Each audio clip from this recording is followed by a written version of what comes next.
London থেকে আসছি ব্যবসা করার জন্য, আপনার ভালো ব্যবসা হবে বলে ব্যবসাও করছি, কিন্তু এখন ব্যবসা নাই। ইটার কিতা কারণ কিতা? তার মানে ফুলুস মাফি। এবার ঈদটা আশা করি ভালোই কাটবে, এবার অনেক মজা হবে। এবার ঈদটা আশা করি ভালোই কাটবে, এবার অনেক মজা হবে। দোকানদার ভাইরা একটু কম নিত, তাহলে আমাদের জন্য আর কি কাটানোটা একটু সম্ভব আর কি। দরজায় করা নাড়ছে ঈদ। এর মধ্যে শেষ পর্যায়ে চলছে ঈদের কেনাকাটা। ছোট বড় ধনী গরিব কেউ পিছিয়ে নেই প্রিয়জনের জন্য পোশাক কিনতে। নিজ নিজ সামর্থ্য অনুযায়ী ক্রেতারা ছুটছেন ফুটপাত থেকে শুরু করে ছোট বড় মার্কেট ও বিপণী বিতানগুলোতে। ঈদ তো সবারই একটা ইচ্ছা থাকে যে ঈদেতে সবাই নতুন পোশাক পরবে। আমি আজকে জুতা কিনছি আর কিছু কসমেটিক্স কিনছি। এবার ঈদটা আশা করি ভালোই কাটবে, এবার অনেক মজা হবে।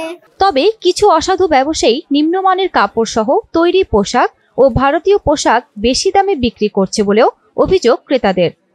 এখনো অনেক কিছুই কেনাকাটা বাকি, মাত্র ড্রেস সিলেক্ট করতে আসলাম। এখন এটা ভালো লাগছে, এখন এটা নিবো ভাবছি। ঈদের সময় সবকিছুর দাম একটু বেশিই নেই। প্রতিবারের চেয়ে এবার বাজারের দাম মোটামুটি তুলনামূলক একটু বেশি।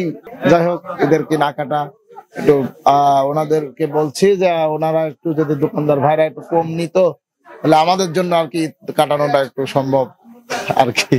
এদিকে রং বেরঙের পোশাকে বর্ণিল সাজায় সাজানো হয়েছে পাবনার দোকানগুলো। ঈদকে রঙিন করে তুলতে বিপণী বিতানগুলোতে শিশুদের জন্য বাহারি পোশাকে সাজানো হয়েছে।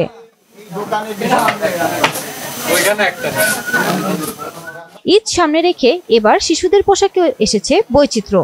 দোকানগুলোতে মেয়ে শিশুদের জন্য long frock, cotton frock, divider short স্কার্টের কদর বেশি, আর ছেলে শিশুদের জন্য পাঞ্জাবি, শার্ট, গেঞ্জি set, 3/4, short pant, full pant সহ বিভিন্ন ধরনের পোশাক নিয়ে প্রস্তুত দোকানিরা। পাকিস্তান থেকে কিছু ড্রেস আসতেছে, সেটাই আমরা সেল করতেছি, সেই হিসাবে দামটা একটু কম। গতবারে যেরকম ব্যবসা করেছি সেরকম ওইভাবে আর ব্যবসা হচ্ছে না।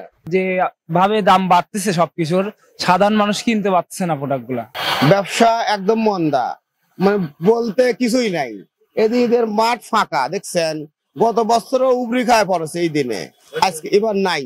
3 দিন ধরে হলো আমাদের ক্রেতার সংখ্যা বৃদ্ধি পাচ্ছে। আশা করছি যে আগামী 6-7 দিন যে কয়দিন আছে ব্যবসায়ীরা বেচাকেনা করবে এবং ক্ষতিপূরণ পোষায় নিতে পারবে। আলহামদুলিল্লাহ, যেহেতু আমার একটু আলাদা কিছু রাখার চেষ্টা করেছি, সেই জন্য যারা আসতেছে একটা দুইটা দেখছে বাস হয়ে যাচ্ছে। অল্প কাস্টমার হলো আলহামদুলিল্লাহ আমার ভালো হচ্ছে। পরিবার পরিজন নিয়ে এবারের ঈদ নির্বিঘ্নে কাটবে এমন প্রত্যাশা ক্রেতা বিক্রেতা সবার।